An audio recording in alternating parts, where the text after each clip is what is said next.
Good morning. Good morning. I'm here with Caeli Ridge from Ridge Lending, and she has been a part of WREN for a long time.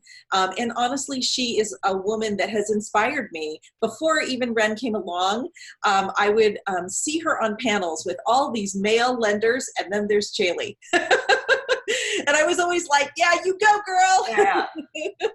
Very male-dominated industry, very. Very male-dominated industry. And this morning we get a little bit of time to get to know Caeli and her business a little better. So Caeli, welcome. And I'm so happy that you are even getting a better, closer relationship with WREN by being one of our sponsors. And thank you so much for that. But I want to let people know what a powerhouse you are to an investor. And like I just said, I met Caeli because I was beginning my investing career and I was wanting to purchase buy and holds for cash flow. And Caeli, that is her niche, although she does a lot of other things. I'm going to let her tell you a little bit about what she does. Caeli. Awesome. Thank you so much, Deborah. And first, I'm so excited to have the opportunity to be here and speak to your particular investors. I love what I do, but I really find some great inspiration in working with women.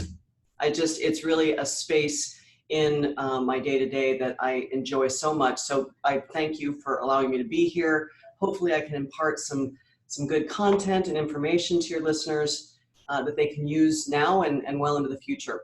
So why don't I just start with maybe the quick soundbite, right, about me and Ridge? Sounds okay. Great. So we are a second-generation company that focuses almost exclusively in the non-owner occupied sector of lending.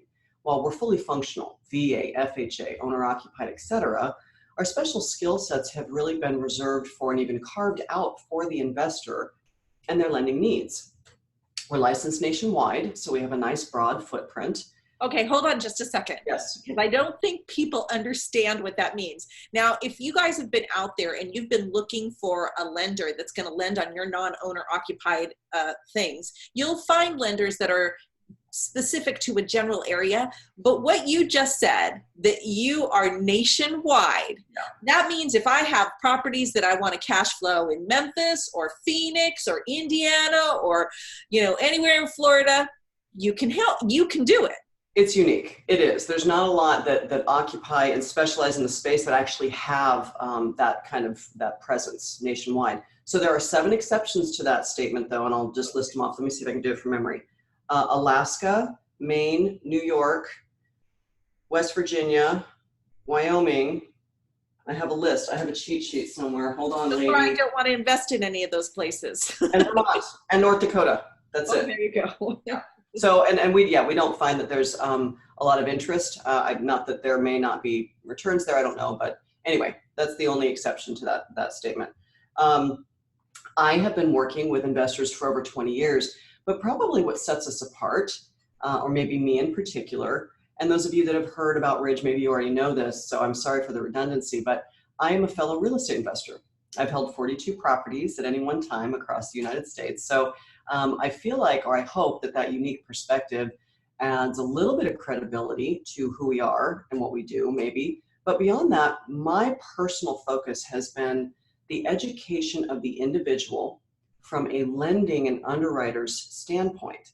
I think everybody on this, whoever is going to listen to this recording, is probably going to agree that the learning curve in real estate investing just on its own merits is extremely intensive.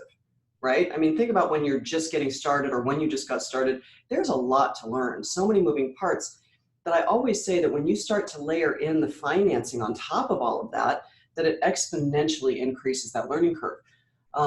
In my daily conversations, I find that it's the financing or the lending that tends to be the piece of that's a little overwhelming, maybe even intimidating. But clearly, you guys, it's the leverage or the use of other people's money, as they say, right, that gives us the greatest rate of return. So for that reason exclusively, I am a big proponent that having some baseline information, some definitions, what's going on in that black box of underwriting guidelines, right? How does it apply to me and my qualifications, and then certainly my goals? And then we take all of that, and the big picture goal is to teach the individual how to optimize those qualifications.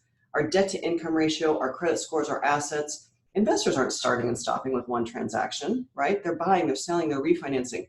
So to understand how to keep the DTI at its lowest and how to keep the credit score at its highest, et cetera, I think is just the ideal to get started, you know, knowing that you have that information or somebody on your side that can guide you through, you know. So, you know, I find that unique about you too. And that is one of the things that I think is really important when you're starting out, or even when you're in your investing career. You have a goal, right? You have a, I want to get out of the rat race number, or an I want some more freedom number, or maybe I just want to really travel the world number, whatever that number Whatever the number.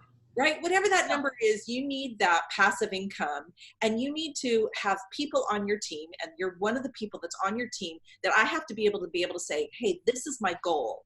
How do we get there? How do I leverage myself in a way that I'm still going to be able to get the loans that I need to get the properties that I want to, you know, I want to purchase, to get to the cash flow, to get to the freedom, right? Yes. Yes. It is, but it's a team that takes you there. And I love the fact that you do sit down with your people and talk to them about what their goals are and how to line things up. I mean, some people, maybe they just want one or two, but some people want to maximize their portfolio and their lending abilities to that magic 10 number and above, right? And I know that you've worked creatively with couples that are, you know, have different income streams so that they can get maybe more than 10. And I know that you've done some amazing things like that. In fact, tell us a little bit about maybe a case that you might have worked on that might be interesting. Sure. So first, let me start by saying, so let's say that we do have a couple, okay, husband and wife or a partnership or whatever it is, where the very first thing that we're going to look at or we're going to advise, even before we have all of the pieces of the puzzle, is by saying, listen, if your goals are X, what we want to start by doing is looking at the individuals separately. You mentioned 10. For those of you that are unaware, conventionally speaking, Fannie Mae, Freddie Mac, which by the way, we are not limited to just those loan products. I should quickly mention that. We are not a one-size-fits-all lender. We have a very diverse menu of loan products that go well beyond the Fannie Freddie. But for a minute, let's focus on the golden tickets, right? Highest leverage, lowest interest rate on the planet. And focus on that. So there are 10 of these golden tickets per qualified individual. We'll use a husband and wife example, Mr. and Mrs. Smith. We're going to start by saying, listen, you guys, we want to focus on you for 10 and you for 10. So instead of having 10 collectively, we've opened up, we've got 20 golden tickets, okay? And then let's use this case study. We'll just keep calling it Mr. and Mrs. Smith. They wanted, that was the goal. They wanted to maximize each individual by allowing to get that best financing, those lowest rates at the highest leverage, 30-year fixed residential properties with the conventional loans.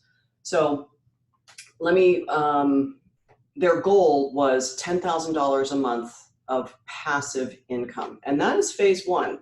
They had a second phase that maybe, Deborah, if you think it's worthwhile, I'll get into that afterwards. But their second phase in 10 years from now was to look at the portfolio. And one of the few things, take it and cross-collateralize all those loans into maybe some commercial loan and purchase commercial property. Maybe that's what they were considering. Or they could look at rapid acceleration of paying off the mortgage debt and having 20 properties free and clear. So instead of $10,000 a month positive in their phase two, they'd have 2 or 3 times that. Anyway, I'm getting ahead of myself. So the question is, let's look at case studies and how do we maximize, how do we take these clients from inception all the way up until that place. So they started with, they had their primary residence, both of them were on that loan, and they had nothing else. They were clean slates. Okay, so effectively, since both of them were on the primary, that counted 1 for each of them. So we had 18 golden tickets left. Debt to income ratio within the big picture is probably the one piece in qualifying that is the most complicated, and also the piece that can get away from us before we even know it. If I can, do we have time? Can I give some quick baseline definitions on? Okay. Yes, absolutely. So I'm sure you guys can imagine that there are a lot of moving parts when you go into underwrite a loan, and in particular, an investment property loan. But the common or the most heavily weighted, there are 3 criteria: the credit score, the assets, and that debt to income ratio. I'm going to focus more time on the debt to income ratio, or DTI, in a second, because that one I think takes a little bit more feedback or commentary. But quickly, let's go through some conventional minimums for the credit score. Of the 10, okay, what I should share with you guys is there are two very unique underwriting books that we must adhere to qualify an individual depending on how many finance properties they have. So the first book of underwriting guidelines applies to the 1 through 6 loan spots. Then there's a second book, new set of guidelines that we have to adhere to for the 7th, 8th, 9th, and 10th loan spots. As that applies to the credit score, 1 through 6 doesn't really have a minimum. There is no minimum criteria. It's kind of vague. I've had a client that has 650 credit score become approved for a loan because they had compensating factors, low DTI or strong assets, okay? So credit score in the 1 through 6 spots is not as important. In the 7 through 10, they raised the bar. It now is a hard and fast. You must maintain a minimum middle credit score of 720 or greater to qualify for any conventional loan in the 7th through 10th loan spot. Quick credit 101. There's other details we would share later, but let's not get into that. Assets. Actually I'm thinking assets comes with a matrix that's fairly defined. I'm wondering, Deborah, do you think I have actually the printed Fannie Freddie guideline that you, on a Word document, you could have available for your clients rather than me taking time to go through that? Sure, let's do that. Okay, I'll give that to you as soon as we're done, and then they can go and grab that off site or whatever. Sure. It's very specific. Okay, so let's focus on debt to income ratio, because again, I think that this is the piece in all of it that really needs the most attention and long-term focal point to optimize the qualifications. And in these guys' case, their debt to income ratio was good, but as you're continuing to mass these investment properties, what's going to happen, right? DTI is invariably going to change. You can't just continue to gain all of these mortgages. Now, granted, they have income associated with them without finding yourselves potentially in a place where you need some really solid strategy. Let me just quickly give some definitions on this too. In underwriting, again, conventional financing, there's two ways that we will calculate rental income as opposed to the mortgage payment that property is going to yield. The first way is called the acquisition year formula, and the second way is the Schedule E formula. I'm going to give you the acquisition year formula because it's very simple, and then I want to go into that Schedule E because that's the point of this case study. Okay, I'm getting to a point, I promise. I promise.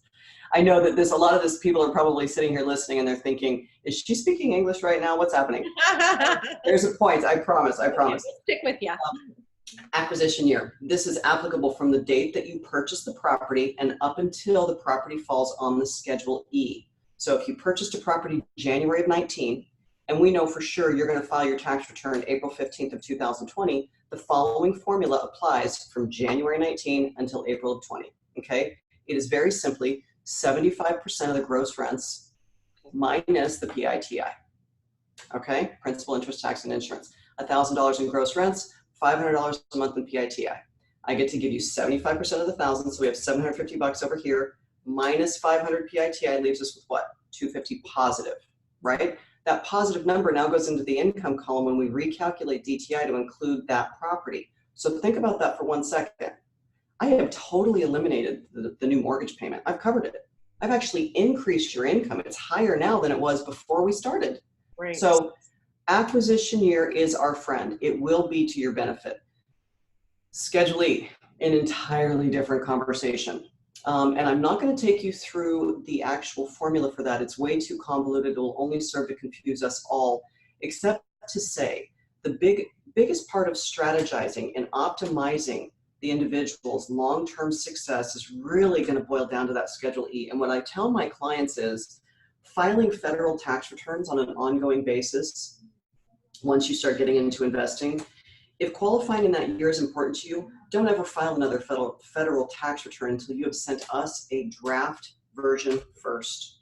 What we're going to do with this information is we're going to do it with you. We'll show you. We'll take you through the exercise of saying, here's the formula, Schedule E formula, based on this draft and what underwriting requires. Here's how your debt to income ratio is going to look once we file. because we know that in advance of filing, we can give you support and feedback that says, okay, here's what I think. One of several things. File your return, it looks great. Ooh, let's file an extension. Let's buy ourselves a little bit more time before we actually have to use that new formula. Or maybe we look at carrying some properties from purchasing late in the year last year and putting them onto the next year. There's a whole variety of things, but having the information up front so that you can make an informed decision whereby optimizing your qualifications, I mean, is invaluable, right? I mean, how else? Yeah. You know, and that's what I love about your organization, and is that you're going to sit and work with this person and say, okay, this is how this is going to be, or this is what you need to do, or this is how we're going to look at things so that you can still keep on track in meeting your goals. Or here's a different way of figuring out a way to meet your goals, right? And that hand holding is invaluable by a lender, because what a lot of lenders do, and I hate to say this, but it's just like, oh, you don't qualify, and don't actually even work with you to figure out how to make things better so that you do get those qualifications, so that you don't have problems in underwriting. Exactly. So the analogy that I use, I'm sorry to interrupt. The analogy that I use, speaking to exactly what you were saying, it's like turning a battleship in a creek, right? So there's your visual, right? Creek, battleship, trying to turn it around. One of two things. The other lenders, and I'm not here to disparage my competition, they either don't know or they don't know, right? They're not going to take the time. They don't have investment background. They probably either don't know the underwriting guidelines as well, or they don't know how to advise you. It could be, a combination of those things. So you're right. I think that in that way, that's probably what really sets us apart, is that education. I don't know another company that has a national presence focusing on investors that provides that education. Not that I'm aware of anyway. Great. And I thank you for walking us through that case study, and thank you for giving us the ideas of how to best utilize our ability to get those nice cheap loans, right? I mean, that's what we want for the long-term cash flow. We have a lot of women who come to WREN, and they're newbies. They're just starting out. They're just realizing the power of passive income, and they might just be starting out as an investor, getting their first or second loan. Do you have any particular information, or particular guidance to them, or words of wisdom for them? Yeah, I would say the first thing I would say is finding your team, your support team. So within WREN, all of the available and access support, Deborah, that you've created over the years, lender, the turnkeys that have the property management, inspectors in different markets. I mean, that's what I would do first. I would identify my power team. And then beyond that, I think everybody agrees, getting the financing piece in line, right? Going through the gauntlet of pre-qual, which is intensive, by the way. Getting that piece completed and having a plan of attack from the qualification. Because once we know the baseline, right, the DTI, once we know some of those details specific to you, we can then figure out where the trajectory is going to go based on your goals, short and long term. Great advice. Great advice. I'm going to actually change the conversation to maybe a little more sophisticated investor. We have some investors that maybe they own, several single families, and or they're looking to grow their portfolio. And I noticed that you do portfolio lending. Can you speak to that a little bit about that product that you have? Yeah. So I'll just give you the quick. So we have 4 basic prongs of funding. We've got the conventional. We've already talked about that. We do have some short-term bridge money for the fix and flippers that are looking for a quicker return. Then we have, I'm gonna save the portfolio for last. We have commercial, right? So this is for commercial properties. We do, most of it is residential, like living 5 units and above the apartment complexes, although we do have other options for mixed use and things like that. Within the commercial, I would just mention that although most people think commercial, that it ties strictly to a commercial property, there's also commercial products out there for investors that want to maintain their acquisition on residential, whereby you can use a commercial loan to cross-collateralize multiple. So think about the word cross-collateralize, taking multiple residential properties and combining them, right? They're all collateralized into this one blanket loan. So that product is available as well. But to your point, we have non-QM. QM stands for qualified mortgage. Okay, qualified mortgage. When you think about Fannie Freddie, everything Fannie Freddie is defined as qualified mortgage. So everything outside of that is now non-QM. Non-QM of all of the different products I just mentioned is the most diverse. It doesn't just apply to investors. It can be for an owner-occupied, for a second home. It's got bank statement products if you can't qualify with your tax return. It's got asset depletion products. It even has debt service ratio products where it's really just about the property for residential 30-year fixed mortgages. So depending on the circumstances and where, let's say maybe you've maxed out your 10 golden tickets and you want to keep going on the residential side and you still want the 20% down 30-year fixed mortgages, non-QM is your plan. Maybe you can't qualify conventionally, right? But you still want the 30-year fixed leveraged product for residential. Non-QM is your product. What other specifics do you think would be helpful? Should I talk about rate differences or kind of the product? No, I think that's great. I mean, if people want to get more information, then they can contact you because we'll have all your contact information at the end of this. But I just wanted to, I think that's a great overview of all the different kind of products that you offer. One of the other things that I found unique about you guys is that you have a mentoring program. So why don't you just speak a little bit about that? I was like, mentoring program for a finance company? I actually, when I saw that, I was like, hey, what is that? So it's called REMP, Ridge Education and Mentorship Program. I'm actually in the beginning stages of creating a video library that's going to address all of the content. It just goes back to the education stuff that we've been talking about. The first discussion is one-on-one with me where we talk about goals, right? We get into some nice detail about the short-term goals, let's say 12 months, and the longer-term goals, 5-10 years. I'm taking notes as they're talking, pulling out some additional information. And then from that, I'll be able to work it backwards and provide some of that important definition and content, the education, what they need to be prepared for. And then what I like about it, it's like it's the hand holding that you need to really get to your goal, right? Yeah. I mean, and I know that I have been my initially when I came into real estate, my objective was to flip for capital and reinvest for long-term, wealth, right? For the equity and for the cash flow. And I was doing that model for a while. And then, I started trying some other things I'm developing now. I don't know if you know that, Caeli. You told me. It's so cool. It's very cool, but oh my gosh, like I'm used to some infusions of income really quickly. Nothing quick about that. Yeah. Not quick about that, but it's coming along and it's really great. In fact, our development, one of them is probably going to be done before the end of the year, which is super exciting. But the point of that being like, oh, okay, I haven't really qualified for, haven't had to qualify for a traditional loan for a while. And I'm actually looking at some new properties and I'm like, oh, I need to get my financing in shape, right?